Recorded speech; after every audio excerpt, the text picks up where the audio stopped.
Kris. And I'm Wyatt Elliott from Notebook Entertainment. And you're watching Horrorland News.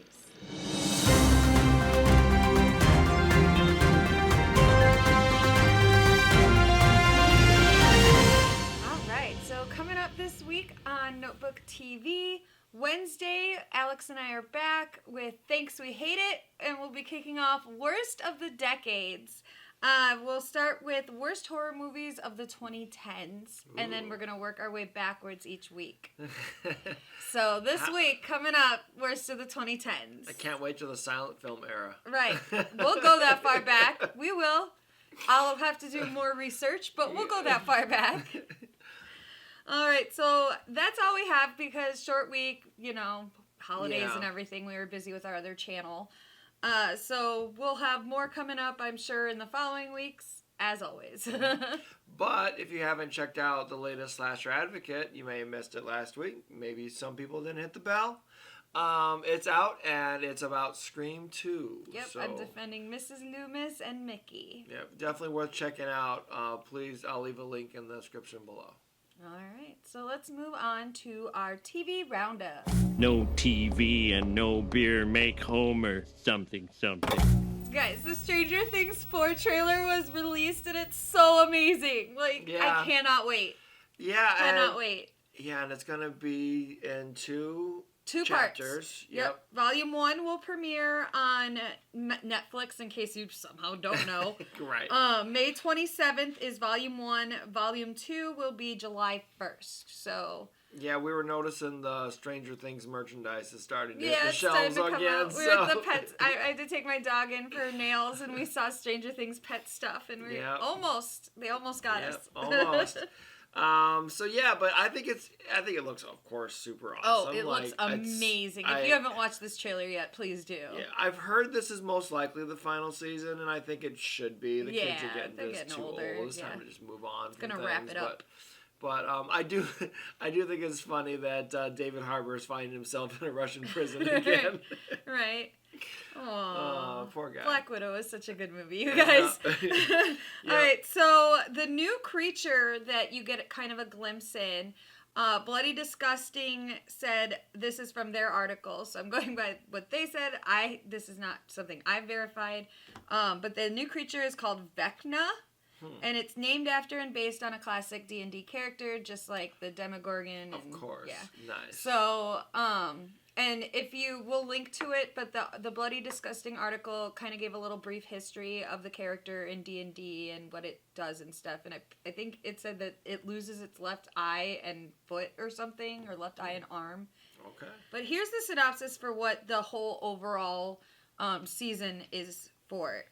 So it's been 6 months since the Battle of Starcourt, which brought terror and destruction to Hawkins. Struggling with the aftermath, our group of friends are separated for the first time, and navigating the complexities of high school hasn't made things any easier. I bet not. Right. In this most vulnerable time, a new and horrifying supernatural threat surfaces, presenting a gruesome mystery that, if solved, might finally put an end to the horrors of the Upside Down. Ooh. All right, then. Yeah, it sounds pretty final season-y. Yeah, it does. It feels like they're going to wrap things up. They should. It feels like and I think they've said they have, Yeah, I'm pretty sure they have too. So this next story, I'm personally excited about because I'm a big Neil Gaiman fan. But Dead Boy Detectives is being developed for HBO Max.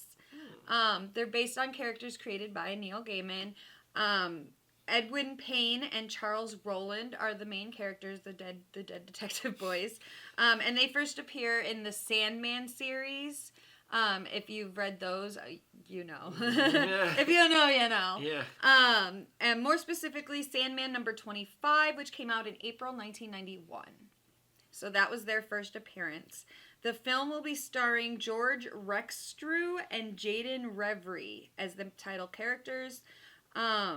And I guess these two characters have also recently appeared in HBO Max's Doom Patrol. I don't watch that, so I don't know. No, I haven't watched that either. But okay. But yeah, okay. Right. Oh, right. Okay. This is going to be an 8-episode series, and it follows a pair of ghostly detectives as they investigate murders related to the supernatural. I think that sounds really like a cool idea. Yeah. being a Neil Gaiman fan, I know you read the Sandman comics. Are you familiar with these characters? Like not really. Okay. I've only read a couple of volumes of Sandman. They're kind of like, it's hard to get your hands on some of them. And some of them are more expensive than others. And they have a really nice whole complete set that I really want to get, but it's like $150 or something like. But yeah.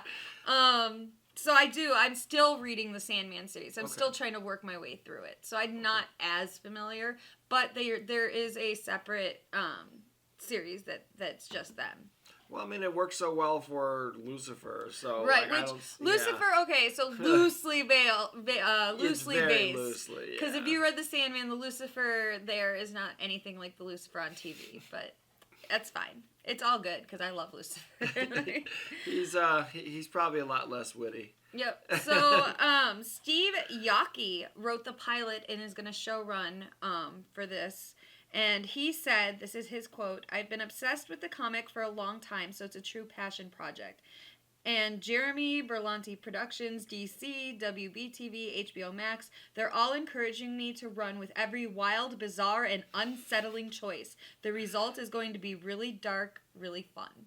I'm excited. Awesome. Yeah, I'm excited too. There was no word on Neil Gaiman's involvement, and there's no release date yet, but I will keep you updated. Mm-hmm.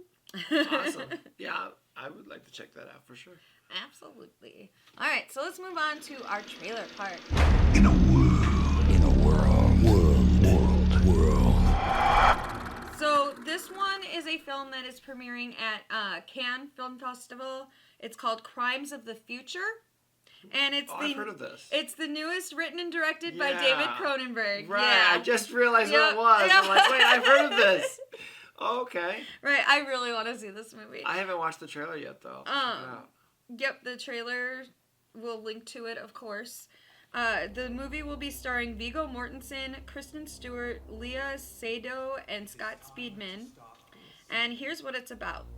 As the human species adapts to a synthetic environment, the body undergoes new transformations and mutations. Yeah, that's Cronenberg. Right. With his partner Caprice, Saul Tenser, celebrity performance artist, publicly showcases the metamorphosis of his organs in an avant-garde performances. Timlin, an investigator from the National Organ Registry, obsessively tracks their movements, which is when a mysterious group is revealed. Their mission? To use Saul's notoriety to shed light on the next phase of human evolution. Definitely sounds like a Cronenberg. Right, for real. Like this, the synopsis sounds like it should have been made in the 80s. If I hadn't told you guys at the beginning that this was written and directed by David Cronenberg, you would have been able to guess. Right, yeah. You're probably, well, good, okay. It looks dark. It looks twisty. I hope they use practical effects. I mean, yeah, well... It looks like a Cronenberg movie. Right. Because that's the only way to do it, It's like, and I know Cronenberg didn't do it, but like, it still irks me so much that stupid Thing prequel they made, that they put CGI over all the practical effects they did, and you see the behind the scenes, it looks amazing. But we'll never get to see that. Studio involvement. Yeah. All right, so let's move on to our news. And we've talked about this before. Universal is coming out with horror comedy Renfield. It has finished filming. So it's set to be released April 14th, 2023. So almost an exact year from now. It's directed by Chris McKay. Based on an original pitch from Robert Kirkman, who, if you don't know, Walking Dead. Mm-hmm. Written by Ryan Ridley, who's a writer for Rick and Morty. All good things. Right, and here's the best part. Starring Nicholas Hoult, which you may know from Mad Max Fury Road. Yeah. Aquafina from Shang-Chi and Ocean's 8 and being Aquafina. Just being Aquafina. I was going to say just being Aquafina. Ben Schwartz from Parks and Rec. God, I love him. I love him so much. And Nicolas Cage from being Nicolas Cage. I think it's so funny and just fun to watch him on Twitter, Ben Schwartz. Yeah, oh my God. With the success of Sonic 2, he's just going ape shit, and it's so fun to watch. It feels so human of him, He's a fun guy. Yeah. Like I would want to hang out with that dude. He seems like a fun guy. Yeah, for sure. To remind you, it's about Dracula's titular henchman, Renfield, has grown sick and tired of the centuries he has worked as the Dark Prince's lackey. But he finds a new lease on life when he falls in love for a feisty, perennially angry traffic cop. Nice. So, yeah. Well, I mean, everybody saw that picture that went viral online of Nicolas Cage in costume. It looks so fun. It does look. He's gonna ham it up with this. This is gonna be fun. Right. And Universal has a bunch of upcoming projects that the article listed, so I want to highlight. Elizabeth Banks is doing Invisible Woman. Matt Stockes is doing Monster Mash. Okay, I've heard of that. Yeah, actually, I did hear of that. Karen Kusamas is doing Dracula. There's going to be a Ryan Gosling-led Wolfman film. Yep, I heard of that one. Yep, heard that one. David Koep's Bride of Frankenstein reboot. That's been in the works for a while. Yeah, I guess it's finally coming to fruition. Because it was originally supposed to be part of the Dark Universe bullshit. You're right, but they're clearly going in a different direction with all of these. Yeah, so thankfully. Yeah. Josh Cooley is doing Little Monsters, and then the Fred Savage movie. I don't know that it did. That's all it said was Little Monsters. So that was my first thought too. Are they remaking Little Monsters? Like, okay.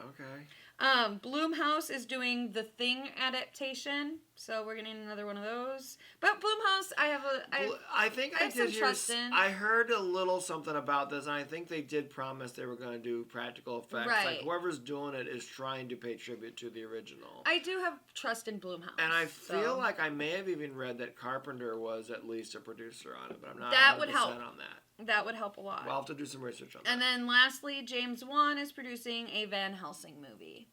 So is Hugh Jackman gonna be in it? They should have Kate. What's her face? Kate Beckinsale. Yeah. Love of my life. That movie had so much potential, and I just thought they just didn't follow through. Yeah, there was no follow through on it. It was awful. It was supposed to be like the Mummy. It was supposed to be fun, adventure, action. But it was just a CG mess. Yeah. It was just. Yeah.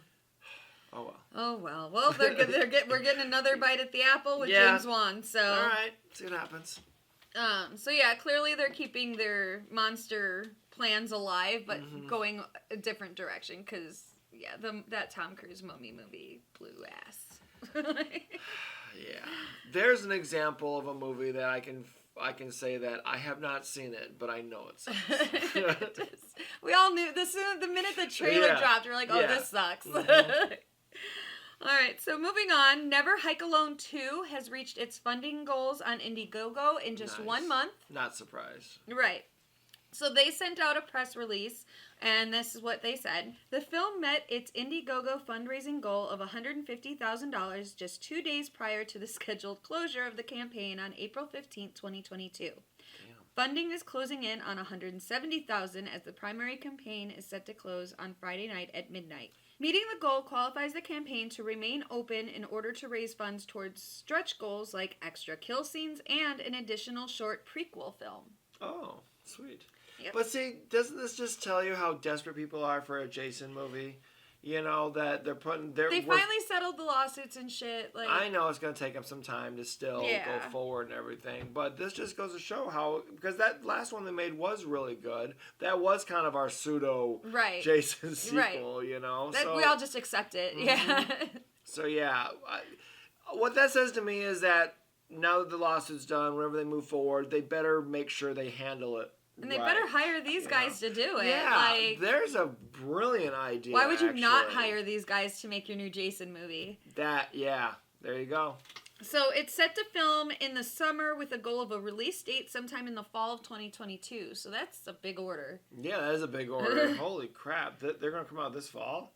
Maybe I read it wrong and it's 2023, but I wrote here in my notes 2022. It could be a lot of these independent productions, they go into production while they're raising the money. That's true. So they probably already started some stuff. So that could be what it is. But, okay, so here's the synopsis that they sent out about what this film is. Never Hike Alone 2 is a feature-length sequel to both Never Hike Alone and Never Hike in the Snow. It stars Friday the 13th alumni Tom Matthews as Tommy Jarvis, who has all but given up hope on his search to find the long-lost Jason Voorhees. However, when Tommy and his emergency crew are called out to help injured hiker Kyle MacLeod, played by Never Hike Alone's Andrew Lady, Tommy will once again come face to face with the ghost of Crystal Lake, setting into motion an epic blood-soaked conclusion that will bring an end to their bloody and deadly rivalry. Caught between the chaos is Dr. Diana Hill, played by Never Hike in the Snow and Jason Rising's Anna Campbell, who is still searching for answers to her son Mark's disappearance. Meanwhile, the ever-stubborn Wessex County Sheriff Rick Colon, played by Jason Lives and shocker horror icon Vinny Guastafaro, believes that as the bodies stack up, it's Tommy who's ultimately responsible for it all. So lots of intrigue, lots of murder, it sounds like. And it's continuing the same story along, so it's not like, oh, there's a bunch of new characters for you, So, yeah, that's cool. Yep. I mean, I'll definitely watch it, of course. Yeah, and I think Tommy Jarvis is the closest we get to a final girl in the Friday the 13th series. He really is. So, it makes sense that they would, pick him as their final girl. All right, so this last story is kind of a fun one. It's a regional thing though. There's a horror-themed restaurant has opened in Las Vegas, and it's called Sliced. So this is kind of bizarre. It is. Or cool. Depending. A brand new New York-style pizza place just near the Strat, and even though this place is serving up pies by the slice. Yeah, you could say this pie and experience is to die for. In fact, some may say it's a scream. Sliced is a horror-themed pizzeria. And it's located right next to the Saw-themed escape room. So I'm going to Vegas, and I'm going to the Saw escape room, and then I'm going to go get pizza at Slice. You're going to find the classic pizzeria items like wings, beer, and arcade games. But it's the black dough pizza coined the murder pie that has customers talking. Their special is the murder pie, which is made with black pizza dough. It's actually a black dough pizza, and it's got a few little more surprises on top. The pizza tastes phenomenal, and it actually looks pretty spooky, pretty scary. It's really unique. Which to me would make my brain think that it's just really burnt pizza. Right. I might not mind that too much. Like, I never tried it, but I remember one Halloween they came out with a black bun Whopper or something. Doesn't it making like everyone's poop green or something? Something, I don't know, like... You know what though? For the sliced theme, I would definitely... I would have to try it. I would want to go there it before or after the Saw escape room, for sure. Yeah, I would give it a shot. Yeah. I wonder if they'd let us film in the Saw escape room, like, to show your experience and stuff. Watch us fail. Right. Or maybe they sell videos of it. I don't know. They might. That'd be cool. Okay. So they'll also feature a ton of horror-themed gaming machines, including the Munsters Pinball. Sweet. And then there's lots of horror props and memorabilia from owner Jason Egan's personal collection. Okay, nice. So it sounds like a fun place. So if you're in Vegas or you live there, you're passing through, check it out. Or you're planning to go to Vegas, now you have something to schedule. I'm going to Vegas now that I know there's a Saw-themed escape room. Yeah, we need to get you in there before Apparently it's that whole little area is a bunch of escape rooms and stuff. So it's just a fun little area to visit. That sounds like a blast, yeah. All right, so our final story. Are you okay? We're being joined by Kat for this one. Our final story is a fun one. Spirit Halloween. Hi, Kitty. Cats. Hold on, cat interruption. Yeah, they want you when they want you. Right. Hi, Zeddy. Okay. Nope. I guess he's done. Okay. Yep. Okay, so he's just Spirit gonna sit Halloween, there you said, yeah, huh? Spirit Halloween. Yes, the store has teamed with Strikeback Studios, Hideout Pictures, and Particular Crowd production companies to create a family-friendly movie called Spirit Halloween. I mean, what could it be about? Right. Well, it's directed by David Pog. I don't know. He's back in pod form. P-O-A-G. Oh. And this is his feature film directorial debut, so this is going to be his first big project. The screenplay was written by Billy Bates, and it's starring Christopher Lloyd, which is awesome. That is awesome. Rachel A. Cook and Marla Gibbs, as well as some younger actors that I don't know. Donovan Colin, Dylan Frankel, Jaden Smith, not that one. So here's what it's about. Yeah, Let's give you the synopsis. Please. When a new Spirit Halloween store appears in a deserted strip mall, 3 middle school friends who think they've outgrown trick-or-treating make a dare to spend the night locked inside the store Halloween night. But they soon find out that the store is haunted by an angry, evil spirit who has possessed the creepy animatronic characters. The kids embark on a thrilling and spooky adventure in order to survive the night and avoid becoming possessed themselves. I think it could be fun, especially if they actually have the actual spirit, like, animatronics and everything there. The ones you go to the store and you play with yourself. Yes, and you spook out all the children. Because some of those are creepy. Yeah, some of them are very creepy but awesome. Yeah. If I had $1 million, I'd own them all. All of them. All of them.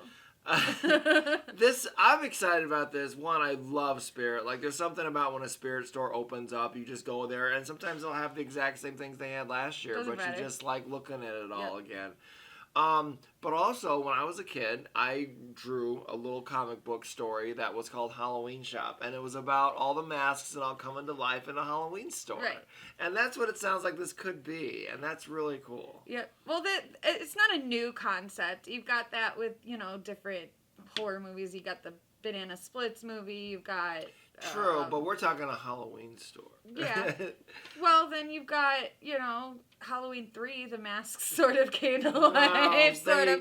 Then you've got, there's that Buffy the Vampire Slayer episode where whatever costume you were wearing, the demon or whatever, like, it was a curse, and you became whatever costume you were wearing. Yeah, that sounds cool. That was a cool episode. Yeah. But I know that, like, animatronics coming to life, because we've all been to Chuck E. Cheese, or, like, here in Illinois, in Chicagoland, there's a place called Enchanted Castle. That's where I used to go all the time.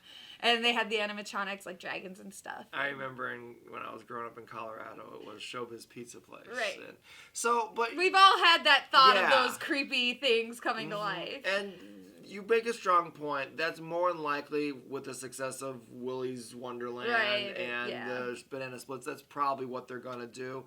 What my mind comes to is the masks are like ghosts flying around and stuff like that. Because that's what I drew as a kid. Family friendly, That it specifically says for families. So of course. It's not going to be, blood and guts and gore. So don't go expecting that. No, I would imagine it'll be like the Goosebumps movies. Yeah. Where they're like kid friendly. Which, you got like the haunted mask where she puts the mask on it. That's my guess. My guess is it's going to be like the bunch of CGI or stuff. Slappy, that goddamn dummy that keeps coming to life in all those books. I'm telling you, dolls are creepy because of all the horror movies ventriloquist dolls are the creepiest dolls. They really are. I can't see one of those without expecting it to turn its head and look at you. They're all creepy, every single one.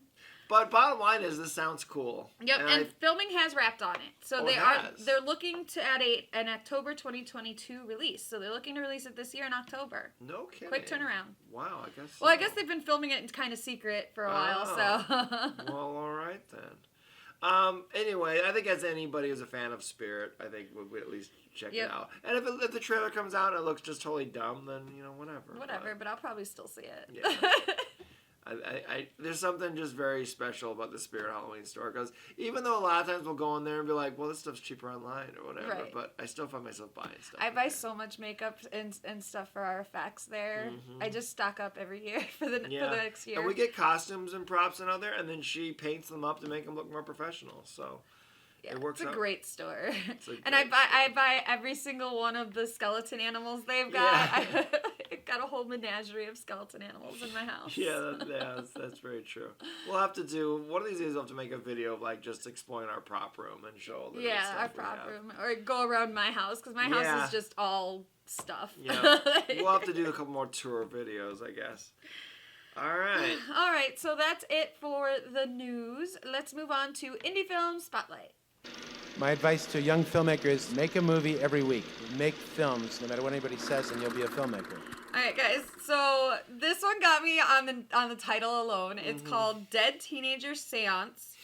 It's about 19 minutes, and it was just uploaded to the Alter YouTube channel on April 14th. So just like 2 days ago or whatever. See, so I was gonna say that I think that the title doesn't do it justice. However, the title did get her to watch it. Definitely, I got so it does pull your attention to it. Right. So I'm into weird shit though. So no, but the title makes it sound like it's. I guess it is kind of humorous. It is. It's a little funny. It made me giggle. It did, yeah. So this is directed by Dante Vecchio and Rodrigo Gasparini. Screenplay by Dante Vecchio and Raphael Bailu. Yeah, this is a foreign language film. I didn't know what language, but I looked in the comments, and one of the commenters said that it was Portuguese. So don't take my word for that. If you speak Portuguese, please let me know if that's true or not. But yeah, they said it was Portuguese. But there are subtitles, so you are gonna have to do a little reading for this. It's fine. It's fine. It's worth it. It's so worth it. So here's what this movie's about. Cassandra, Claudio, Laura, Thomas, and Joka are dead. They spend their excruciatingly long days in limbo, waiting for a chance to get back at their mutual killer, Adam. In the world of the living, Punky and Rocky break into a legendary abandoned mansion where Adam lives. Punky is murdered by Adam and ends up in limbo with the other dead teenagers. Luckily, 6 is the exact number of people needed to perform an upside-down seance to bring Adam to the world of the dead for an exacting, bloody revenge. This time, it's not the living who are conjuring the dead, it's the dead who are conjuring the living. I love this concept, guys. This movie is so fun, you guys. Yeah. So when she sat me down to watch it, all I knew was the title. I knew nothing else of it. So I got to just experience what was going on. And immediately, my mind always tries to think ahead. And I figured it out. And I'm like, I had to stop and ask her, if this is not the concept, then we need to develop this right now. I'm like, no, it's the concept. No, okay. So... wow, what a good idea. Because the killer is very well designed too. Yep. And he kind of has this Michael Myers kind of look to him. His eyes, because the way his mask is, it's kind of sunken in, but you can still see his eyes. Oh my goodness. And he gives good eyes. Yeah, that's what I told her. I was like, they cast, because he doesn't say anything or whatever, and he's not like big hulking guy. He's kind of like a small, and almost he's like in a child. shorts. Right. Like which is hilarious, but weird, also more creepy. Yes. I love Adam. I think I don't know anything more about him than he's just a psycho killer. But the fact that who he kills goes into limbo and then they have an opportunity to help the living, I think it's fantastic. Yeah, they created a very... I did enjoy Adam. I think all of the characters here are fun. They were all well thought out. I love the guy who fell on his head. Yeah, you can only say that's hilarious. Like, this is a franchise. Yep. I'm telling you, this is definitely at least a 3-movie trilogy that you could tell a really good story with. It's fantastic. And the main girl, Punky, the one that's the goth girl, she reminds me in some shots, she looks a lot like Fiona Dourif. Yeah, kind of. Yeah, it does. I like how they also, the characters are also the stereotypes. You got your nerd, you got your stoner. I told him, I was like, it's like Breakfast Club. Yeah. Like the Living Dead Breakfast Club. That's true. It's amazing. Yeah. Great movie. I love this. I watched it twice because I watched it on my own, sent it to him. We watched it right before we started filming. Yeah. And okay, so here's a funny thing. We were, because of the holiday, we were going to film this tomorrow. And Monday. Monday, yeah. And we watched this movie and we were so jazzed about it. We wanted to talk about it. We're like, we got to talk about this. I guess we'll do the rest of the news too. Yeah. But we want to talk about this movie. So the whole time during this episode of the news, my mind has been on this movie the whole freaking time. It's such a fun watch, you guys. It is. And there's a head explosion at the end that is so cool. I'm not going to tell you which character or what happens. Very well done. So good. Very well done for no budget. And brilliantly executed. Yep. Like maybe there's a shot or two where they use green screen, but it's not much. And she also made a point though, the psychic that's in it, she's got this, but she's like, that's the moon. Yeah. Light. I know what that is. I know what that prop is. Yeah, because there's a psychic and she's, conjuring or whatever, and her crystal ball, I don't know if you guys have seen it. My sister actually bought it for my mom. But in like Facebook ads and all over the place, you can buy this like little moon prop and you turn it on and it'll glow. And I was like, they're using the moon prop as her crystal ball. Great. It did. It looked good. I think we might have to get one of those. I've wanted one for a while for like photo shoots and stuff. Yeah. Yeah. No, I think it looks really cool, and I definitely want to use it for that episode. We'll steal my mom's. Yeah, there you go. Yoink. Yoink. It's ours now. All right, so we don't want to spoil anymore, No, guys. So, we're not going to tell you anything more about this it. Movie. Please experience this. I guess it just dropped, right? It just dropped, yep, Okay. on the 14th. So that means it's new. If we get them enough buzz, I don't know what they have planned. I don't know if they have. Right. But yeah, I didn't have a chance last night when I was doing all my research to look into it. But there's a bunch of links to the filmmakers, like other pages and all that stuff. So please check them out. See what else they've got going. I think I will. We will. For I sure. just didn't have time before we did this. Yeah. Like I said, it was kind of we were like, oh, we're gonna film it now. So yeah, thank you guys for watching. Please like and subscribe not only their channel, but ours while you're there. Ring the bell. Ring the bell.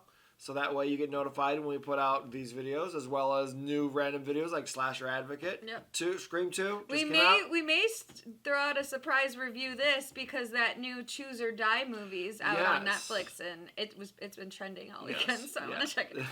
Yes, we do. That is a very good point. We do want to see that. And there's some movies in the theaters too. If we find time, we want to see as well. So, all right, guys. I think I've said enough now. Can't talk enough about that movie, but I think that's enough. Dead Teenager Seance. Thank you. Yeah, I mean, maybe the sequel could be called The Revenge of Adam or something. But anyways, I'm gonna go watch that movie again. So I'm gonna shut up now. All right. Have a good night. Good fight, guys. Bye. Really sorry. I kind of traded your soul to the guy at the comic book store. But look, I got some cool pogs. Elf pogs. Remember Elf? He's back in pod form.